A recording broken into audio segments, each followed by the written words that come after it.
Welcome back to No Man's Sky, The Chronicles. Open world games such as Minecraft or No Man's Sky are sometimes overwhelming to those of us who like a little bit of structure in our lives. After all, we are essentially given not just a blank canvas, but a blank studio, gallery, and an entire world in which to create. The level of awareness of how big the world or universe is and in regards to your footprint is something that could crush your mind.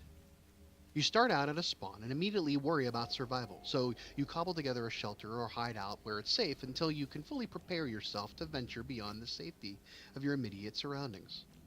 As you gain experience and develop more survival skills, you explore further and further. Your original base is no longer something you need, and you want to look for greener pastures or more advanced resources.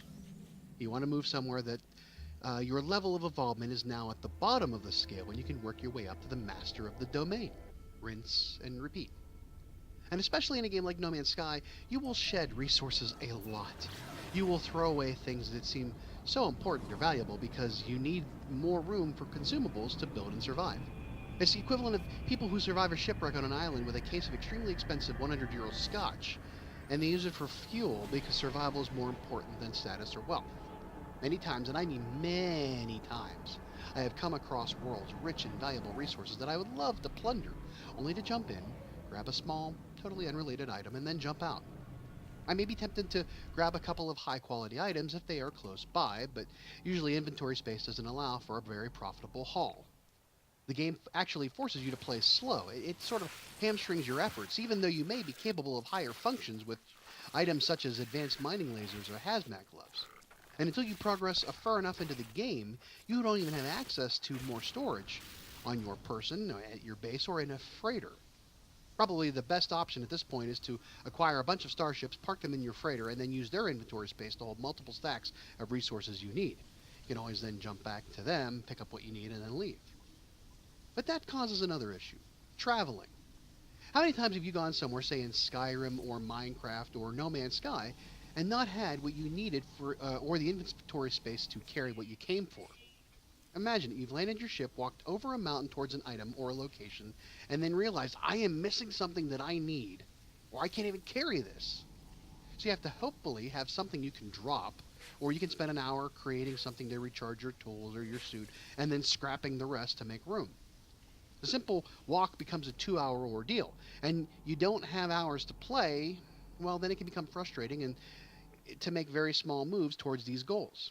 So there you are, bebopping around the universe looking for a handful of items because they can't really all be readily available in the system you start out in. So off I go to another system, and then another, and then Explorer in me wants to sit there and go, I'm conflicted as an explorer who has to play as an achiever. I want to search for all the species and all the plants. I want to discover and catalog all the planets, not just the landing patch on each one. Now, in the early days of No Man's Sky, the idea that you could discover planets and creatures and name them, uploading them to servers which would then retain that information for when the next player who happens to warp on by can see your discovery. It was a multiplayer feature in a single-player instance. It meant discover all the things, which had me wondering, what if the universe of No Man's Sky was based on algorithms and it is procedurally generated? Then how does every player exist in the same space? But of course, with the advent of this new type of feature, mapping and discovery, well, that meant that he or she gets to end fastest, gets the spoils of being first, but also misses a lot of stuff going along the way. Something I find very annoying about people who speedrun in order to have the arbitrary bragging rights. Now, when this is recorded, Red Dead Redemption 2 came out, and after the first weekend, people were already putting out the ending.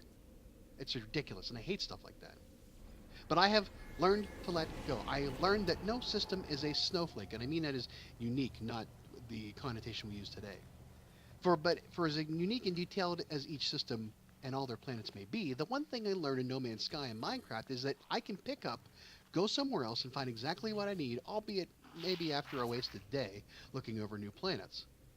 The stuff in my inventory can be valuable, but materialism in this game is almost as inconsequential as your own physical existence in the game. It's all data. There's a pattern. It's repeatable. It happens once and it happens again. It took me a while to leave worlds I was so accustomed to, so familiar with, and enjoy finding the next place that is somewhat new, but actually somewhat the same.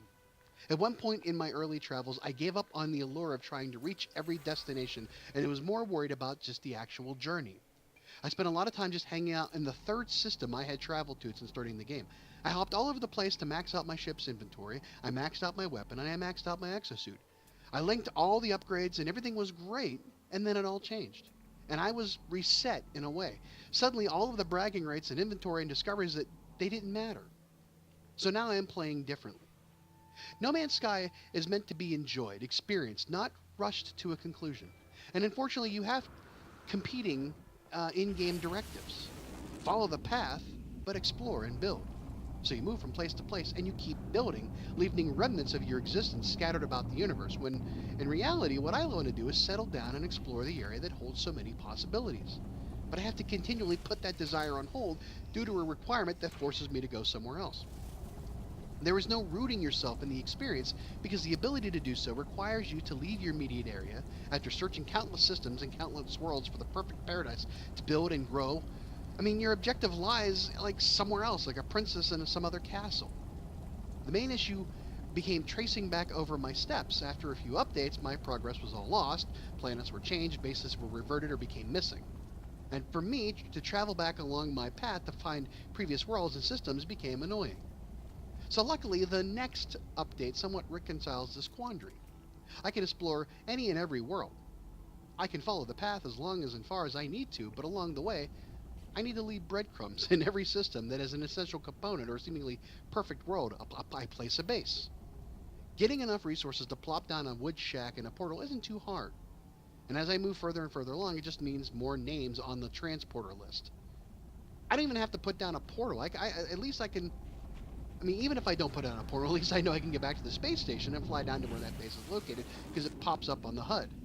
Then, when I find the perfect place to park, I can finally build my final base, connect to a portal network to the essential locations for my resources needed to complete that base quests, and then everything is great. But the main annoyance will be the teleportation times, but that isn't as bad as having to physically fly to different systems. I don't have to leave, and I don't want to leave. And it's one of the great things about the way I play.